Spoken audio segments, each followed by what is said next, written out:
Jai Radha Madhava Kunda Bihari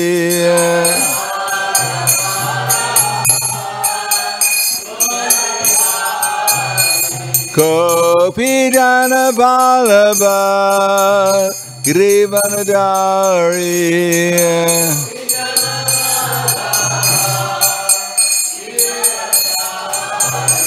Gopi Jana Vallabha Giridharadhari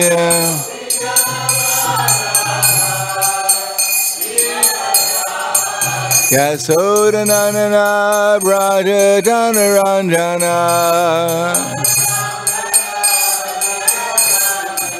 Yasodanandana Braja Janaranjana Yamuna Tiha Vanacharya Yamuna Tiha Vanacharya Jai Radha Madhava Kunja Bihari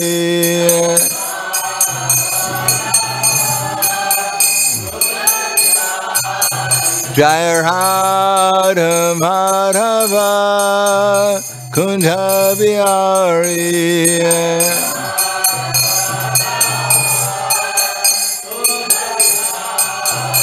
Gopi Jana Vallabha Giridharadhari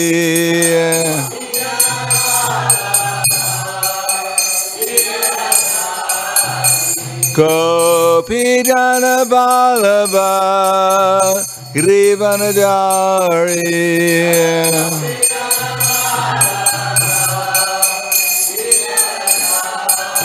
Yasodanandana Braja Janaranjana Yasodanandana Braja Janaranjana Yamuna Tiha Vanacharya Yamuna Tiha Vanacharya Jai Radha Madhava Kunja Bihari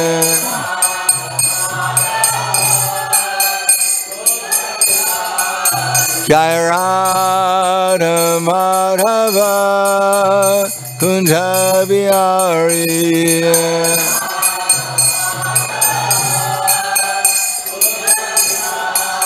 Jai Radha Madhava Kunja Bihari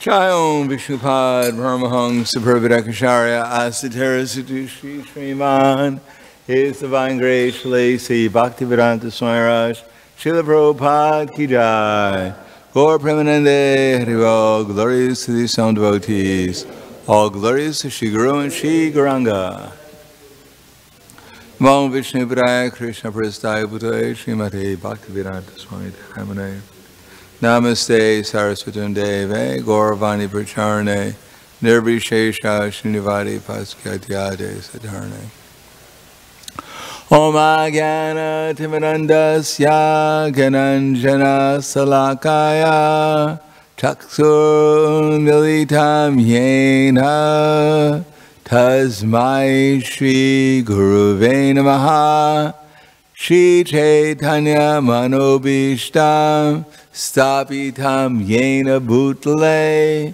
Swayam Rupa Kadamayam Dadati Swapadantikam Bandeham Shigro Shiyuta Pada Kamalam Shigrum Vaishnavam Cha Shirupam Sagradatam Sahagana Raganatam Vitam Tam Sajivam Sadvaitam Savadutam Paridana Saitam Krishna Chaitanya Devam Shri Radha Krishna Padan Sahagana Lalita Shri Vasakan Svitam Cha Hey Krishna Karna Sindhu Dinabando Jagatpate Gopesha Gopika Kanta Radha Kanta Namostute Tapta Kanchana Gorangi Radhe Vrindavaneshwari Prishubhanu Siddhadevi Pranamami Hari Priye Vancha Kapa Trubhyascha Kripa Sindhubhyevacha Patitanam Bhavanebhyo Vaishnavebhyo Namo Namaha Shri Krishna Chaitanya Pranitinanda Shri Advaita Gadadhar Shivasadi Gaura Bhaktavrinda Hare Krishna Krishna Krishna Hare Hare Hare Rama Rama Rama Hare Hare Om Namo Bhagavate Vasudevaya Om Namo Bhagavate Vasudevaya Om Namo Bhagavate Vasudevaya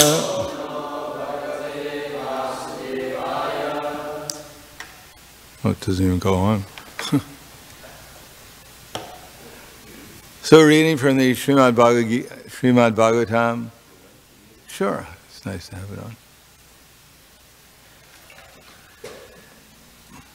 Because it has to be plugged in. Miracles like that don't always happen. So we're reading from the Srimad Bhagavatam, Canto 10, Chapter 8. Lord Krishna shows the universal form, text 19. Tasman Nanda Atmaja Ayam Te Tasman Nandatmajo Yam Te Narayana Samoganai Shriya Krityanu Bhavena Kopayasva Samahita Tasman Nandatmajo Yam Te Narayana Samoganai Shriya Krityanu Bhavena Kopayasva Samahita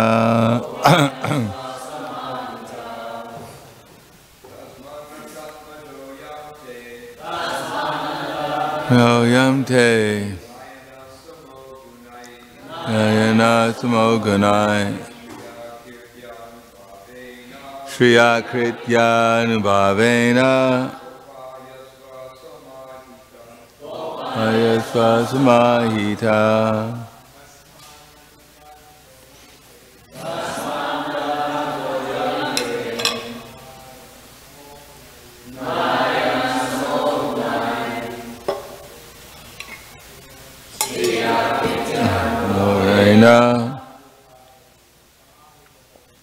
Ayasva Samahita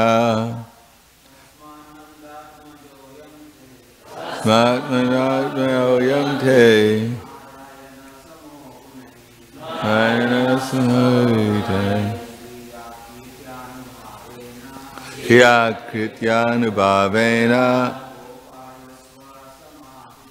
Kopayasva Samahita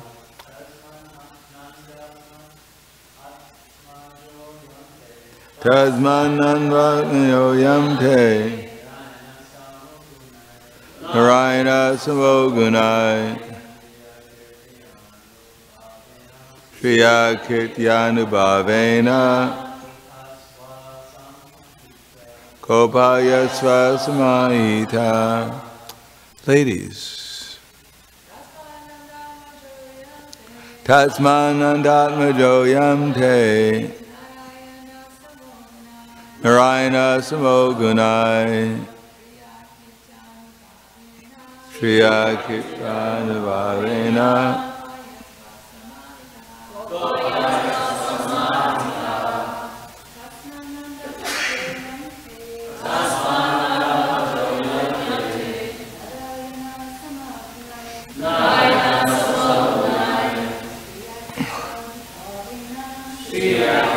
Anuvavena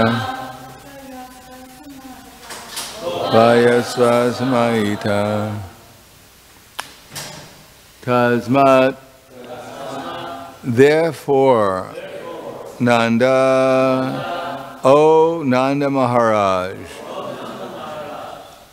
Atmaja, your son, Ayam, this, Te, of you, Narayana Samaha, as good as Narayan. Narayan himself showing transcendental qualities. Gunai, by qualities. Shriya, by opulence. Kritya, especially by his name and fame. Anubhavena, and by his influence. Gopayasva, just raise his child. Samahita, with great attention and precaution. Translation and purport by His Divine Grace, A.C. Bhaktivedanta Swami Srila Prabhupada. In conclusion, therefore, O Nanda Maharaj, this child of yours is as good as Narayan in his transcendental qualities, opulence, name, fame, and influence. He is exactly like Narayan. You should all raise this child very carefully and cautiously. Purport. In this verse, the word Narayana Samaha is significant. Narayan has no equal. He is asamurdvaha. No one is equal to him, and no one is greater than him. Greater than he is. As stated in Shastra, Yastu Narayanam Devam Brahma Rudradi Daivatahai Samatvainaiva Viksheta Sapandi Bhavet Dhruvam. One who equates Narayan even with great exalted demigods like Lord Shiva or Lord Brahma is a Pashandi, an agnostic. No one can equal Narayan. Nonetheless, Gargamuni used the word Samaha, Sama, meaning equal, because he wanted to treat Krishna as the Supreme Personality of Godhead who had become Nanda Maharaj's son. Gargamuni wanted to impress upon the mind of Nanda Maharaj, for your worshipful deity Narayan is so pleased with you that he has sent you a son almost equal to him in qualifications. Therefore you may designate your son with a similar name, such as Mukunda or Madhusudana. But you must always remember that whenever you want to do something very good, there will be many hindrances. Therefore you should raise and protect this child with great care.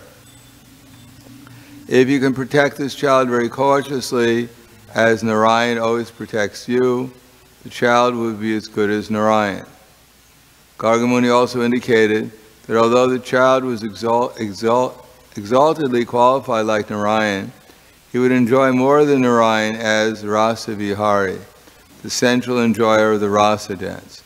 As stated in the Brahma Samhita, Lakshmi Sahasra Shata Sambrahma Sevyamanam. He would be served by many gopis who would be all as good as the goddess of fortune. So the text again.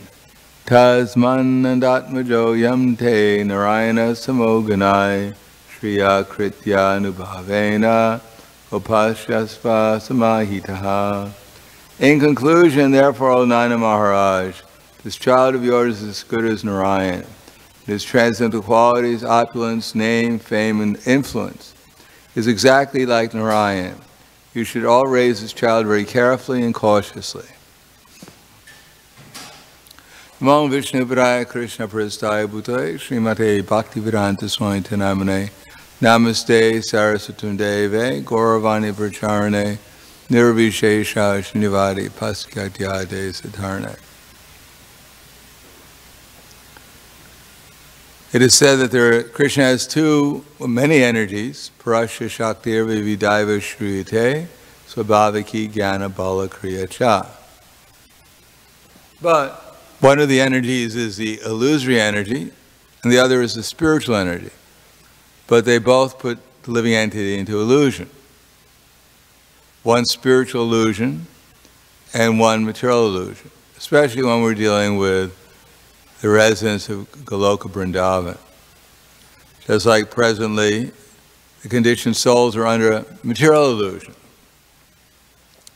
Therefore, we think ourselves to be this body, but with a little intelligence, we can see, actually, I'm not the body.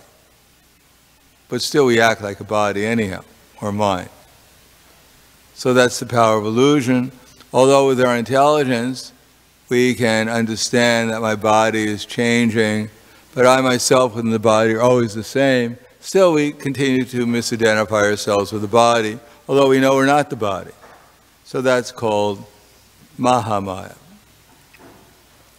But even when one becomes liberated from Mahamaya and is under Yogamaya, Daivi Prakritim Ashritya, then still, one is still an illusion, as Nanda Maharaj is an illusion, thinking that Krishna is an ordinary person. Mother Jasoda is thinking Krishna is an ordinary person. She can open Krishna's mouth and see the whole universe in Krishna's mouth. Or perhaps she saw even more than that, universes in Krishna's mouth. At least a complete cosmic manifestation with all the planets and all the inhabitants. And yet, when she was thinking in a very high philosophical way, then Krishna, he put her under Yogamaya and she forgot all about her philosophy and thought Krishna was just her dependent little child.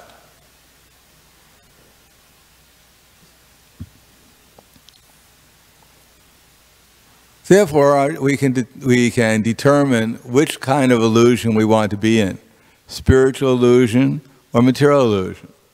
The difference is Mother Jasoda is under the pleasure potency and we're under the painful potency. In any case, we're not going to know exactly who Krishna really is. Here we don't even think Krishna exists, and there we think he's just a small child, or perhaps he's one of our friends, or he's our boyfriend, whatever. In Vaikuntha, of course, they know that Krishna is Narayan, and therefore they worship him with awe and reverence. But in this 10th canto, it's Krishna's pastimes in Vrindavan. And no matter what Krishna does, they can conceive of him outside of his role as simply one of the cowherd boys in Vrindavan. Even Krishna lifts Govardhan Hill and holds it in his left pinky for 7 days and 7 nights. Still, Nanda Maharaj and the cowherd men are holding up their sticks and thinking that they're holding up the mountain, and Krishna is assisting them. When Chaitanya Mahaprabhu was chastised by his father, Jagannath Mishra, heavily chastised for doing something wrong, that night Jagannath Mishra had a dream.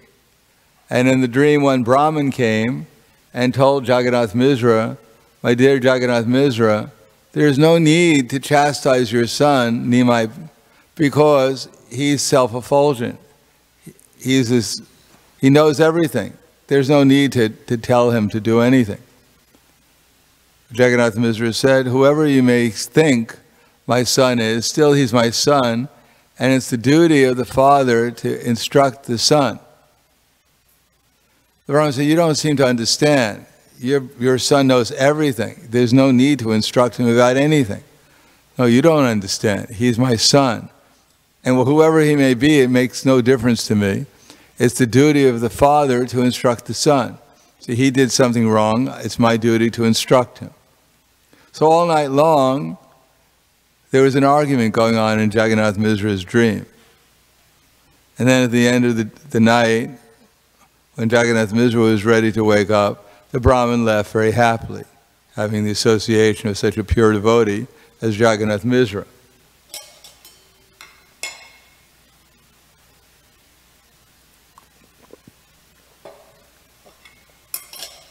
Therefore, the quest for knowledge is not the highest aspect of Krishna consciousness. Of course, Krishna in Bhagavad Gita says, Apichadasi papebhya sarvebhya papakritamaha sarvam jnana vrinevaiva vrijinam santarishasi. Planevaiva vrijinam santarishasi. Even if you're considered to be the most sinful of all sinners, when you're situated on the boat of transcendental knowledge, you'll be able to cross over the ocean of misery. Of course, this transcendental knowledge is not ordinary knowledge like university knowledge, technical knowledge. It's knowledge of our constitutional position in relation to Krishna and the means by which we can act in this world in order to obtain Krishna's pleasure and his mercy in the form of Tesham eva nukamparatam aham agyana jam tamaha na shamyam yatmabhavasto jnana deepena bhashvataha. Out of compassion, I dwell in their heart, destroy with the shining lamp of knowledge the darkness born of ignorance. So Krishna is not going to bestow his compassion upon us because we think we're a great personality or others think we're a great personality. Krishna bestows his mercy upon us when we're constantly engaged in service with love, with gratitude. If we enter into Krishna consciousness and we think that we're the gift of the Supreme Personality of Godhead to this movement, and by my mercy the movement goes on or advances, then we won't make very much progress in devotional service. Those who are actually advanced, they're the humblest. They think at every moment they have a great opportunity to serve Krishna, and by the mercy of Krishna and his representatives and his associates and the other devotees, I have an opportunity to do something for Krishna. Even Srimati Radharani, she thinks the same way, that because she's so fortunate, she has so many nice associates, therefore she can try to render some service to Krishna. And if we think that I'm a great personality, I have so many material assets, and therefore I'm doing so much wonderful service to Krishna, then the result is we're under the illusory energy and we won't make any progress in the spiritual energy. And if we don't have any gratitude for what Krishna has already given us in terms of an opportunity for devotional service, then we'll simply hanker and lament over our material circumstances. And therefore we won't be able to actually enter into the spiritual energy. If one is thinking that I'm as good as Narayan, rather than I should take that Krishna is as good as Narayan, and therefore I should try to take care of him, as it says here, carefully and cautiously. If we think we're as good as Narayan, then we'll get into trouble. And if we think Krishna is as good as Narayan, then we'll make spiritual advancement. When Prabhupada was installing the deities here, 1969, I believe, At that time, he was mentioning, first he mentioned about one Babaji, I forget his name, Vamsidas Babaji. And he was about to tell the story of Vamsidas Babaji, and then he stopped, and he started to tell the story of Sanatana Goswami, who was hanging Madan Mohan within the tree. At that time, Sanatana Goswami was begging from, well, as you probably know the story, there was one Brahmin in the neighborhood who had Madan Mohan, not as a deity, but more or less as one of his children. And sometimes Madan Mohan would be on the altar being worshipped, and sometimes he'd go out and play with this Brahmin's other children. Rather familiar deity, familiar relationship with the deity. Sanatana Goswami was doing Madhukari in the neighborhood, and he came across that house, and Madan Mohan became attracted to Sanatana Goswami's devotion and said, "I'd like to go and live with you." Sanatana Goswami said, "I don't think it would be a good idea because I may not be able to give you the proper accommodations that you're used to, or the same standard of food that you're used to being offered." Sanatana Goswami said, Madan Mohan said, "No, it's all right. I'm sure you have some nice arrangements you can make for me. I'll take a chance." So Madan Mohan took a chance, and he lost. Because Sanatana Goswami had absolutely no place to live. He was living underneath the tree, and Madan Mohan's altar became a tree. Sanatana Goswami had no means of livelihood, therefore he was doing Madhukari, begging. And begging in Vrindavan doesn't mean you come up with pizza and ice cream. It means that you come up with a roti. A roti is not exactly one of these nicely rolled out crispy rotis that the Bengali ladies expertly make. Roti meant they take some dough, a little flour, kind of mix it together in their hands, and then throw it into open fire, half burnt and half raw. So Madan Mohan, Sanatana Goswami was begging, and he'd get one or two roti, these kind of rotis every day, and offer to Madan Mohan. So Madan Mohan, after some time, he couldn't take it anymore. And he said, "My dear Sanatana Goswami," he said, "every day you're offering me one of these dry, half-baked pieces of bread. Can't you even add a little salt to it?" So Sanatana Goswami said, "Well, today's salt, tomorrow sugar. Tomorrow you want sweets." He said, "I'm an old man, I can't even move, hardly move. Whatever I have, I offer to you. Kindly take it and don't complain." So Prabhupada started to chuckle when he mentioned that. And he said, and therefore he had to eat it. But then he said, "Well, what is your qualification? And what is the qualifications of the things that you have?" He said, "Is nothing." He said, "The real mood is, my dear Krishna, kindly take. I have no qualifications. I'm rotten, I'm fallen, but I brought this for you." And then Prabhupada started to cry. And he said, "Don't be puffed up. Always remember that you're dealing with Krishna. That is my advice to you. Thank you." So we think we're so qualified, we're as good as Narayan, we have some exalted position. And who is this Krishna anyhow? He's depending on my mercy, and I'm so kind to him, I even offer him some food sometimes. So with that kind of attitude, of course, we won't be able to understand Krishna very well. We won't be able to understand Narayan very well. But we're in the 10th canto, and we're dealing with the most intimate relationships with Krishna on the level of Vrindavan Prema. And what can we actually understand about that?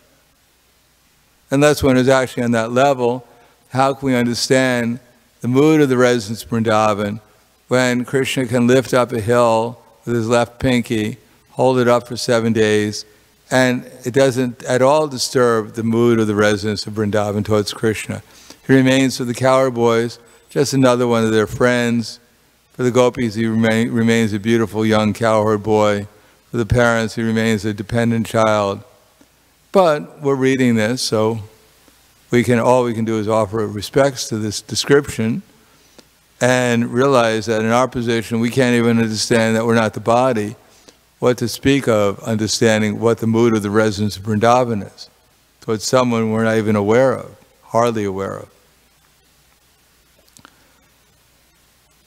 The conclusion is that the 10th canto is meant for not imagining that we are entering into it very deeply, but it's meant to give us some idea so we can appreciate that there's such an exalted goal. And while we're trying to make progress towards that exalted goal, now we worship the deities in the mood of awe and reverence. As Prabhupada said, we don't go up to the deity during the month of Damodar and threaten him with a rope. We're going to tie him to a rope. He doesn't act properly. That's not our mood. Our mood is Krishna so kindly come in the form of the Supreme Personality of Godhead, and we're trying to surrender, offer our energies in His service, either in the service of the worship of the deity or in the service of the Sankirtan movement, Chaitanya Mahaprabhu's Sankirtan movement. And in this way, we can become free from our misconceptions, first of all, come under the internal energy and become free from the external energy. And then when we realize our identity, then we can actually begin real life again, which is in a completely different level of consciousness. So I'll stop there. Thank you. Any questions? Yes.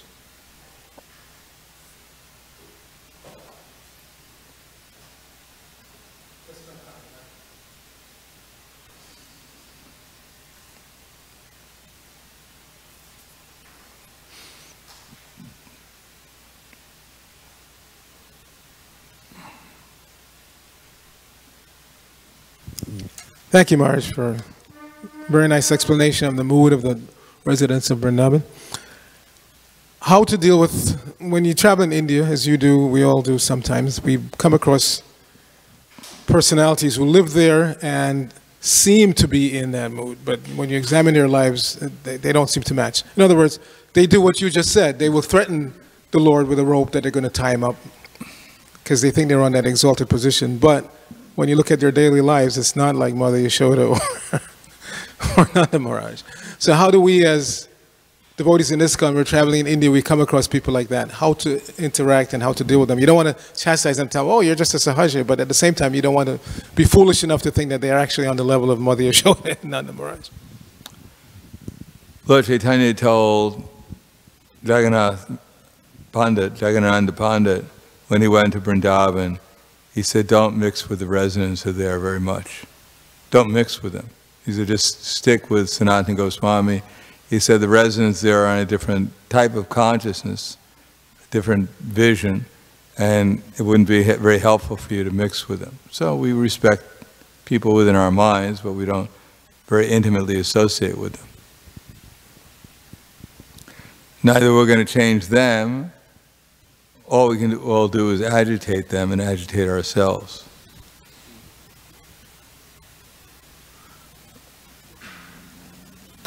Anything else?